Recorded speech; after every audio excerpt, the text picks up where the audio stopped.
Di media sosial viral sebuah video yang memperlihatkan aksi dua orang melakukan transaksi jual beli rumah. Rumah tersebut dimiliki seorang wanita bernama Mpok Siti. Mpok Siti tersebut ingin menjual rumah yang dihuninya dengan harga super miring, yakni 1 juta rupiah. Alasan Mpok Siti ingin menjual rumahnya dengan harga super miring karena ingin segera pindah dan mencari rumah baru. Mpok Siti mengaku tidak betah lagi tinggal di rumahnya karena tidak nyaman sama tetangga. Ia merasa tetangga sering mengganggu dirinya selama tinggal di rumah tersebut. Video ini pertama kali dibagikan lewat akun TikTok @protempe pada Jumat 6 Agustus 2021. Dalam video terdengar suara seorang pria yang mencari rumah milik Mpok Siti.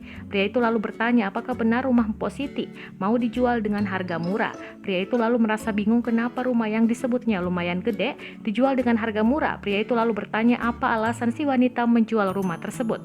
Melihat ada peluang membeli rumah murah, pria itu lalu memberikan DP rumah sebagai tanda jadi. Pria itu kembali bertanya si wanita tidak nyaman dengan tetangga yang sebelah mana.